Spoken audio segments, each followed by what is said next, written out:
경쟁의 패러다임이 왜 서비스로 바뀌었는가? 경쟁의 패러다임이 서비스로 바뀐 롤스로이스의 사례를 살펴보도록 하겠습니다. 버튼을 클릭하여 확인해 보세요.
앞에 롤스로이스 사례를 잘 살펴보았듯이 제품의 경쟁력은 서비스에서 생깁니다.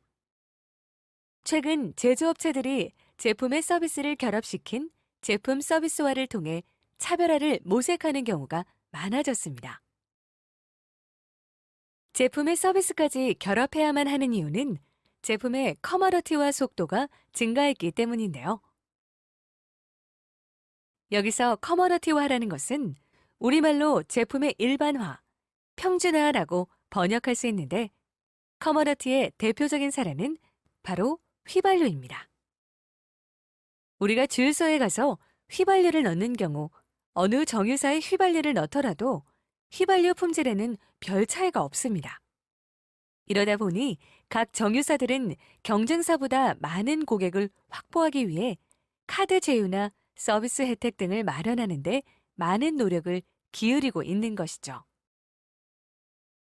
이처럼 통상 어떤 제품군이 커머러티화 되었다는 것은 신기술, 신기능의 신제품을 출시해도 빠른 시간 내에 후발 업체들이 동등한 수준의 품질과 기능을 가진 제품을 출시하여 제품 자체로는 차별성이 적어진 상태를 말합니다. 커머러티화 현상이 증가하는 가장 큰 원인은 무엇일까요? 이는 디지털 제품이 증가하고 부품의 표준화 및 모듈화가 진행됨에 따라 후발 업체도 제품의 스펙과 가격만 정해놓으면 글로벌 소싱을 통해 선도 업체와 대등한 수준의 완제품을 바로 출시할 수 있기 때문입니다. 그래서 결국 제조업체들은 제품 이외의 측면, 즉 서비스에서 차별화를 도모하게 되는 것이죠. 처음에는 많은 제조업체가 보조 서비스를 유형 제품과 묶음으로 취급하다가 이제는 개별 서비스를 분리하여 마케팅을 하고 있는데요. 이는 서비스가 제품 판매를 촉진시키는 역할에만 머무는 것이 아니라 서비스 자체도 수익을 창출하는 것입니다. 서비스 부분의 규모는 선진국이나 개발도상국가 등 세계 대부분의 국가에서 증가하고 있는데요. 대부분 선진국의 경우에는 서비스 부분이 국내 총 생산 GDP의 67에서 75%이고 우리나라는 아직 제조업 지향적인 국가로 서비스 부분이 국내 총 생산 GDP의 60% 정도를 차지하고 있습니다. 그럼 버튼을 클릭하여 세계적으로 서비스 부분이 국내 총 생산에 얼마나 기여하고 있는가를 보여주고 있는지 살펴보세요.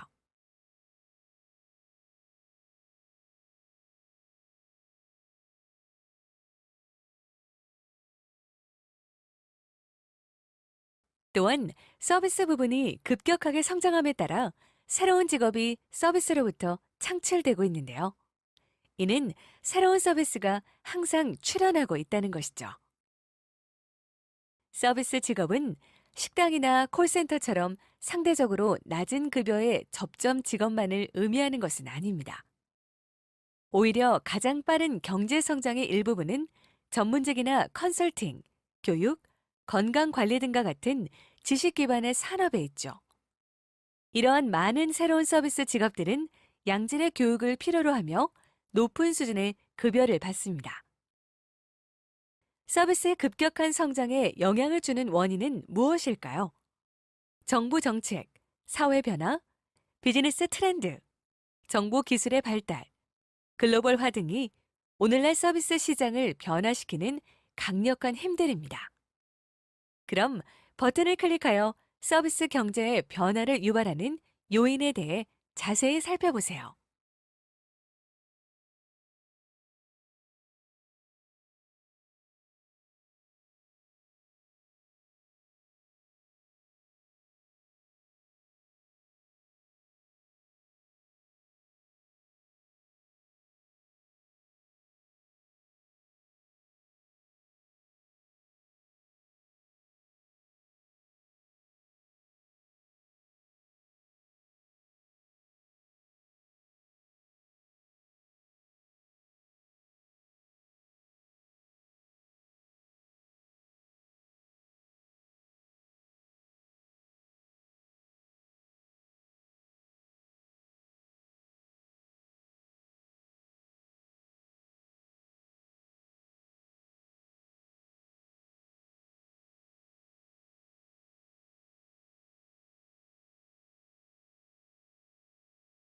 경쟁의 패러다임이 서비스로 바뀐 이유 중에는 모든 제품에는 서비스가 포함되어 있기 때문인데요. 예를 들어 에어컨, 냉장고와 같은 값비싼 가전제품의 경우 소비자는 서비스의 지속성과 유지 가능성에 관심이 많습니다. 따라서 물건을 고를 때 가전회사가 제공하는 AS도 매우 중요한 구매 의사 결정 요인이 됩니다. 그래서 체계적인 AS 네트워크를 보유하고 있는 가전회사는 차별화된 경쟁력을 가지게 되는데요. 특히 자동차와 같은 값비싼 물건일수록 제품의 품질과 서비스 유지의 보장은 그 진가를 발휘합니다. 동일한 구매를 할지라도 회사가 물건을 파는 것과 고객이 그 물건을 구매하는 것은 다를 수 있습니다. 회사는 원가에 마진을 더하는 개념으로 시장에 접근하는 반면에 고객은 제조원가보다 그 제품의 사용에 따른 가치를 더 중요시합니다. 그래서 탁월한 AS 서비스가 더 위력을 발휘하고 회사의 경쟁력이 커지게 되는 것이죠. 이는 고객이 느끼는 가치는 원가 때문이 아니기 때문입니다.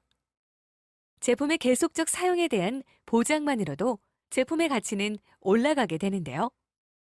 AS의 네트워크도 그렇고 자동차의 리콜 서비스의 보장도 이런 예라고 할 수 있습니다. 회사는 이것을 비용이 아니라 투자로 간주해야 합니다. 고객이 인정해주는 브랜드 프리미엄으로 되돌아오는데 이는 고객이 좋은 소문을 내주기 때문입니다. 따라서 우리들이 제품을 구입한다는 것은 동시에 이에 관련된 무형의 서비스를 함께 구입하는 것이며 모든 제품에는 서비스가 들어있다. 제품의 종류에 따라 제품인 유형 부분과 서비스인 무형 부분의 비율이 다를 뿐이다.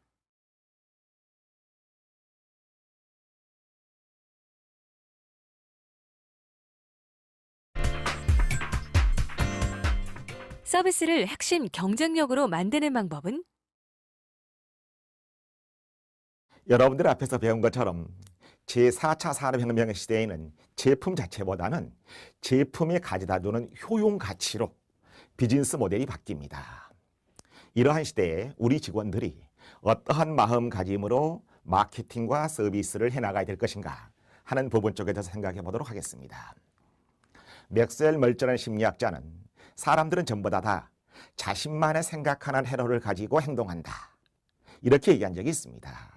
그래서 사람들은 자신만의 생각하는 해로대로 행동을 하고 그런 행동을 반복하는 것을 우리들은 습관이라고 합니다.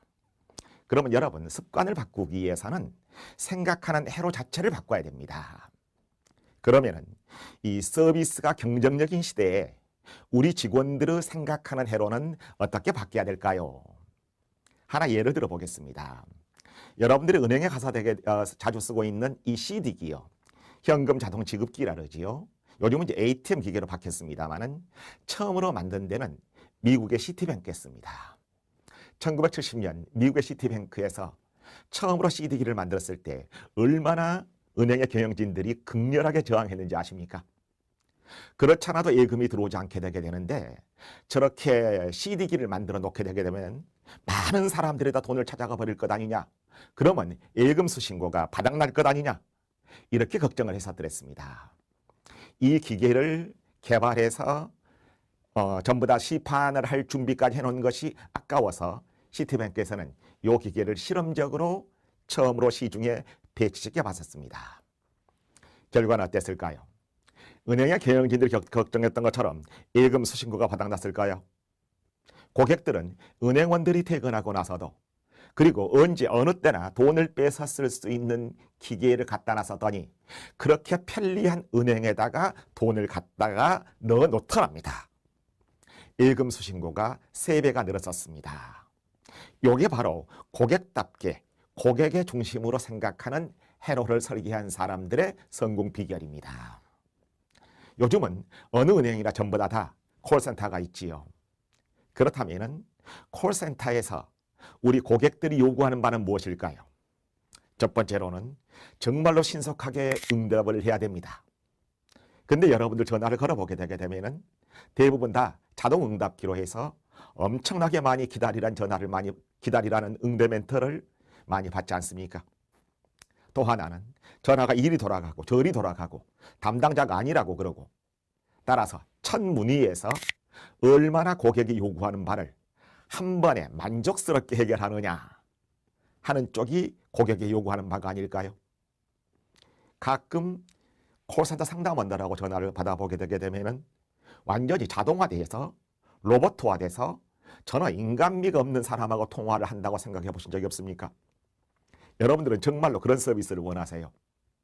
따라서 친밀감 있고 인간미가 넘치고 바로 우리 이웃의 누구랑 얘기한 것처럼 따뜻한 감정이 소화될 수 있는 그런 개인화된 서비스를 제공하라 쪽으로 우리 고객들이 요구하는 바가 무엇인가에 관련해서 기업이 고객들의 니즈와 요구사항을 부응해 줄 수 있느냐 하는 쪽이 대단히 중요한 경쟁력의 관건이 되었었습니다.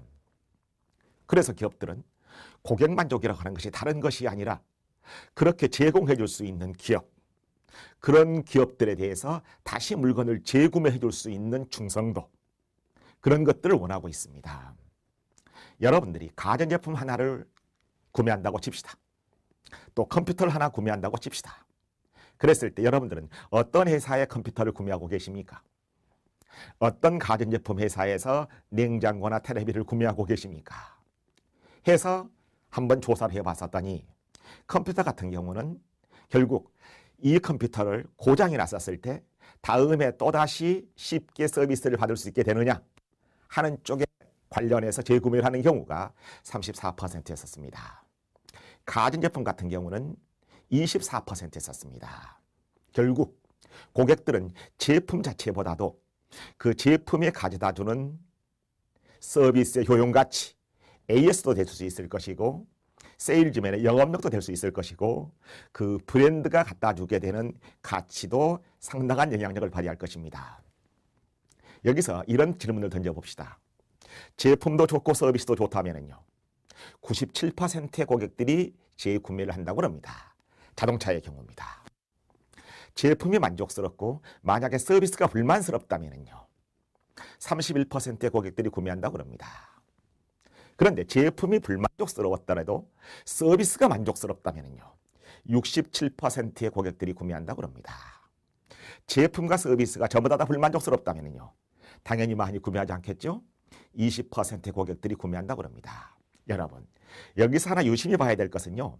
설령 제품이 불만족스럽더라도 거기서 갖다 주게 되는 서비스의 가치가 탁월하다면 67%의 고객들이 재구매한다는 사실입니다. 이제 정리를 해보겠습니다. 결과적으로 우리가 왜 고객 만족이냐? 고객들이 앞으로 더 많이 구매해 주겠죠? 업세일입니다. 그 회사에 여러 제품을 구매해 주겠죠? 크로스 세일입니다. 그리고 많은 사람들에게 소문내 주겠죠? 리커먼데이션입니다. 그리고 다시 찾아와 주겠죠? 리세일입니다.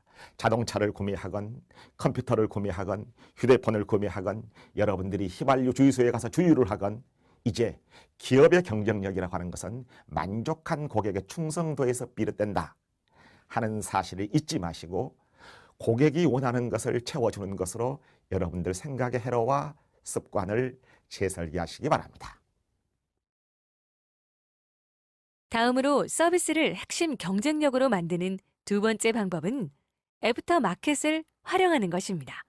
애프터 마켓이란 기업이 소비자에게 제품을 판 이후에 부품 교체와 유지 보수, 설비 확장, 컨설팅 등을 해주는 서비스 시장을 말합니다.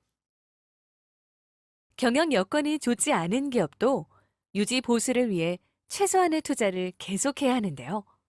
그 이유는 애프터 마켓이 신제품 시장보다 불경기에 강하기 때문이죠. 하지만 아직도 많은 사람들이 애프터 마켓 사업을 단순하게 애프터 서비스로만 인식할 뿐 새로운 사업이 되는 큰 시장으로 눈여겨보는 경우가 드뭅니다.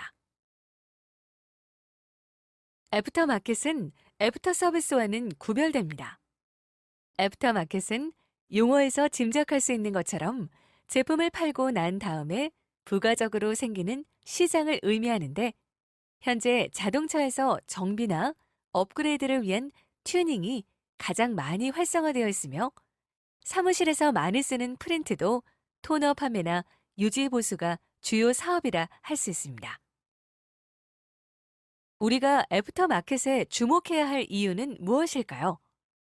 첫째, 애프터 마켓의 수익성이 제품 판매의 경우보다 훨씬 높은 매력적인 시장으로 기존 고객 대상의 서비스가 대부분이므로 별도의 시장 개척을 위한 마케팅 비용과 신규 투자나 고정비 부담이 상대적으로 적습니다. 둘째, 애프터 마켓 사업은 고객 충성도 제고로 경쟁력을 강화할 수 있고 마지막으로 애프터 마켓 시장은 기업이 새로운 설비 투자를 위한 여유가 없더라도 기존 설비에 대한 유지 보수를 계속할 수밖에 없기 때문에 안정적인 시장입니다. 이제 기업은 애프터 마켓을 제조업의 제품 판매 후에 발생하는 부수적 활동이 아닌 독자적인 사업으로 인식해야 하는데요. 특히 제조업은 제품만 잘 만들면 된다는 제조 마인드에서 벗어나 고객의 문제를 해결한다는 서비스업 마인드를 보강해야 합니다.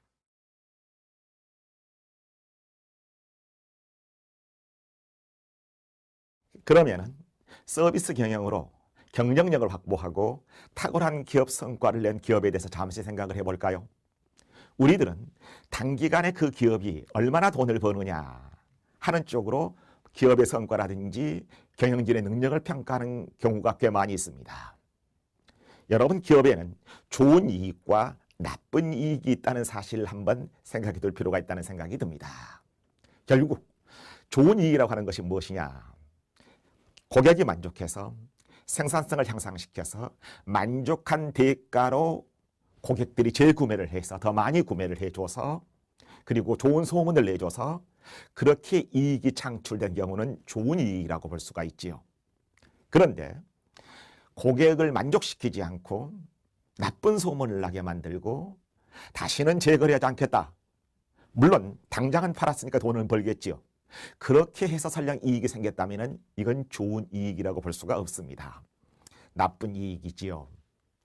우리가 이렇게 좋은 서비스를 제공함으로 해서 그렇다면 좋은 이익을 창출한 기업 중에서 미국의 신발, 의류 매체인 사이트인 자포스의 서비스 경영 사례를 여러분들은 들어본 적이 있을 겁니다. 어느 한 인터넷 쇼핑몰, 미국의 인터넷 쇼핑몰 자포스에서 신발을 구매한 고객이 그만 상을 당해서 환불을 받으려다가 신발을 기한 내 반품하지 못하자 이 자포소 직원은 반송비도 받지 않고 반품을 해줬고 또 조의 화환까지 보내줬다 하는 여러 가지 사례 같은 것들이 우리 인터넷이나 교과서에 얘기되고 있습니다. 이 콜센터 직원들은 심지어는 어느 한 고객과 7시간가량 통화를 해도 통화의 1시간가량이 얼마나 한 고객을 응대하게 되는데 시간을 보내느냐 하는 것은 측정하지 않습니다. 얼마나 그 고객을 만족스럽게 응대했느냐. 물론 이렇게 하게 되면 돈이 많이 들겠지요. 이에서 경영진한테 사람들이 물었었습니다. 그렇게 7시간가량 한 고객의 응대를 해서 생산성이 떨어져도 괜찮겠습니까? 괜찮습니다. 만족한 고객들은 75%가 우리 자포스의 재구매 고객이 돼주니까요. 결국 우리 회사 콜센터에서는 고객 응대 매뉴얼이 없다. 직원이 진솔하게 고객을 응대하고 감정적인 유대 관계를 구축하도록 돕기 위해서다. 토니 세이 자포스 CEO의 얘기입니다. 결국 이런 기업들이 서비스를 통해서 성공하고 있다는 사실을 우리들은 기억해 둘 필요가 있습니다. 하나 회사만 더 말할까요? 여러분들이 알고 있는 미국의 유명한 백화점 노드스트롬 백화점의 얘기를 들어본 적 있을지 모르겠습니다. 저기 보이는 사진과 같이 저도 여기 노드스트롬 백화점에 들른 적이 있는데요. 이 회사의 규칙 1조는 이렇게 되어 있습니다. 모든 상황에서 스스로 판단해서 그 고객이 좋다고 생각되는 것을 그대로 행할 것, 그 이외에 다른 규칙은 없습니다 란 말이 덧붙여져 있거든요. 제가 한 번은 이 자포스 담당자와 같이 한국 서울에서 같이 공동 세미나를 진행한 적이 있었습니다. 제가 이렇게 물어봤던 적이 있어요. 그렇게 규칙을 만들지 않게 되게 되는데 그렇게 규칙이 없이도 회사가 제대로 돌아갑니까? 그랬었더니 그분 얘기가 우리가 이렇게 규칙을 만드는 순간, 어느 하나의 규칙을 만드는 순간 우리 직원들은 그 규칙에 의해서 고객들에게 노라고 할 수 있는 하나의 명분을 주게 됩니다. 이것이 바로 우리가 규칙을 싫어하게 되는 이유가 되는 것입니다. 란 말을 하더군요. 우리는 회사가 우리 고객들에게 무엇을 제공해야 될 것이냐 하게 됐었을 때 결국 서비스를 통해서 고객을 만족시키고 고객을 만족시킨 대가로 수익을 챙깁니다. 란 말을 하던데요. 최근에 어느 한 증권회사에서 우리들은 얼마나 고객들을 많이 가입시켰느냐, 얼마나 많은 돈을 이체하겠느냐, 얼마나 고객들을 빈번하게 매도도 하고 매수도 하겠느냐. 그러면 증권회사 입장에서는 많은 수수료가 생기겠지요. 여러분들이 만약에 고객이라면 증권회사에 많은 수수료를 갖다 주기 위해서 여러분들 증권회사를 거래를 합니까? 그러지 않을 거지요. 그래서 이 증권회사는 고객의 수익률로 직원을 평가하겠습니다. 그러면 이렇게 말할 겁니다. 그렇게 고객의 수익률로 직원을 평가하고 고객들에 대해서 더 많은 수수료를 받지 못하게 되면 회사가 곤란해질 거 아니겠습니까? 매출액이라든지 수익률이 떨어져서요. 그런데 이 회사 직원들은 그렇게 했었습니다. 결국 고객의 수익률을 높여주게 되게 되면 고객이 만족할 것이고 더 많이 예치할 것이고 더 많은 계좌를 개설할 것이고 더 많은 이익이 생길 것이고 이런 선순환으로 해서 결국 기업이 이익을 확대하겠다. 이제 제4차 산업혁명입니다. 제4차 산업혁명은 제품 자체보다는 고객에게 중점을 두는 경영입니다. 고객의 만족을 통해서 그러한 선순환을 통해서 생산성과 수익을 확보하는 체계를 굳건하게 하는 것이 제4차 산업혁명에서 더욱 중요해졌다. 이런 말씀을 드리고 싶습니다.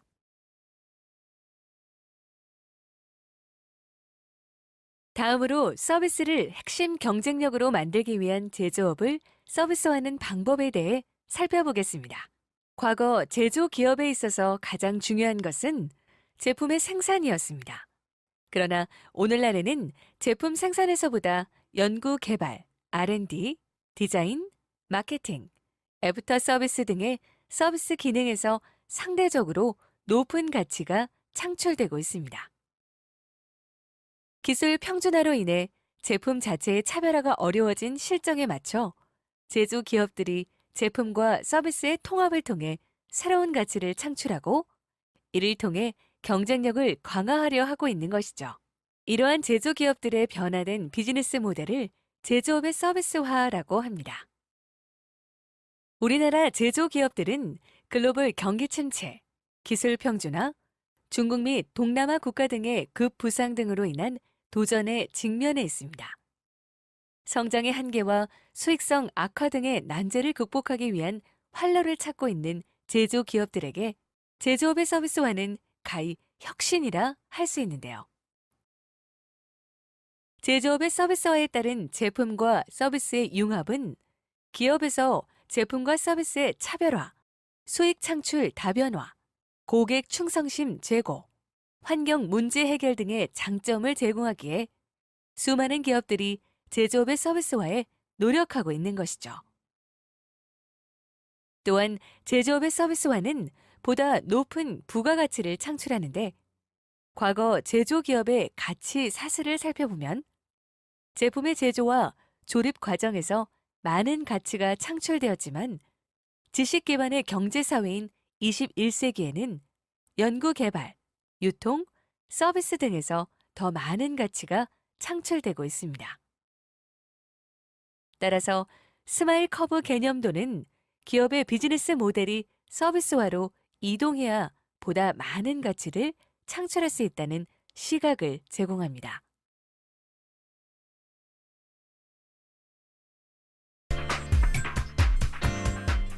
서비스 경영에 대한 개선 과제와 시사점은 스위스 양말회사 블랙삭스닷컴의 사례를 살펴보도록 하겠습니다. 버튼을 클릭하여 확인해 보세요.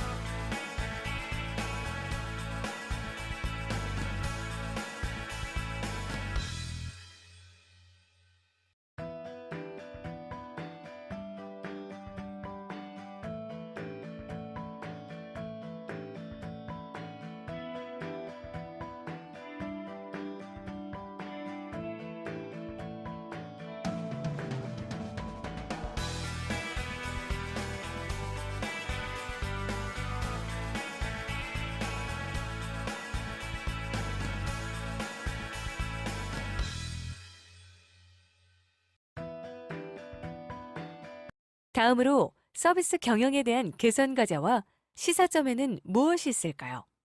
먼저 제조업에서 서비스의 중요성을 재인식함으로써 과거 제품 개발 및 생산성 중심의 경쟁 마인드에서 벗어나 서비스를 경쟁 우위 요소로 활용하려는 발상의 전환이 필요하며 제조의 정의를 과거 원재료를 최종 제품으로 전환하는 것에서 개발, 생산, 물류, 서비스를 포함한 제품의 전체 사이클로 변화하여야 합니다. 또한 기존의 제품 생산 역량과 관계없이 소비자 스스로도 인식하지 못했던 서비스 니즈를 발굴하는 것이 핵심으로서 기존 역량의 연장선상에서 서비스화할 부분을 찾는 포워드식 접근이 아닌 고객 니즈로부터 출발해 필요한 서비스를 찾는 백월드식 접근이 필요하다는 점에 유념해야 합니다. 제품의 서비스화는 제품 경쟁력에 기반하고 있기 때문에 제품이 부실하면 매출에 도움이 안 되며 서비스 수익 증대도 달성할 수 없다는 점을 잊지 말아야 합니다.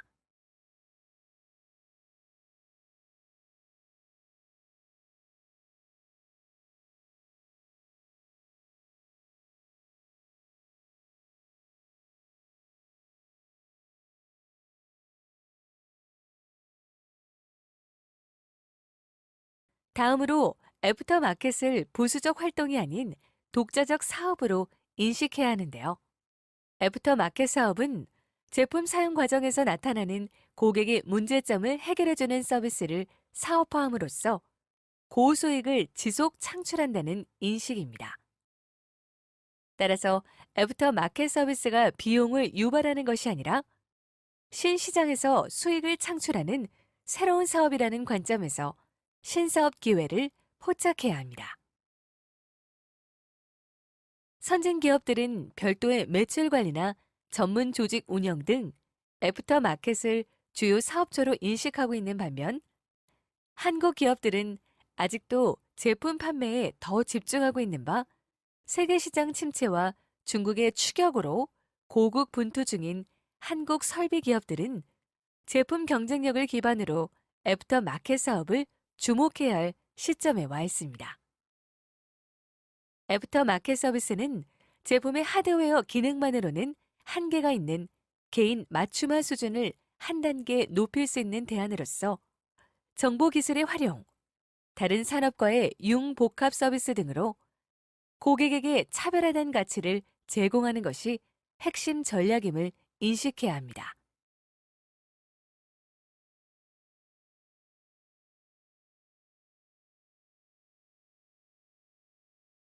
다음으로 고객 충성도 중심의 CS 경영으로의 전환에 대해 살펴보겠습니다. 먼저 고객 만족도가 수익성과 연결되는지 점검해야 합니다. 기업의 고객 만족도 자체는 CS 경영의 목적이 아니라 전략적 수단이므로 고객 만족도가 서비스에 대한 고민을 모두 해결해주는 확실한 지표라고 오해해서는 안 됩니다.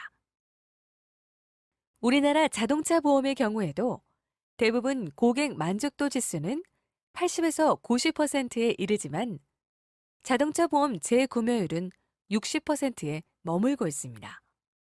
이는 40%의 고객은 매년 보험회사를 바꾼다는 뜻입니다. 따라서 고객 만족도 지수 향상 자체를 목적으로 해서는 안 되는데요.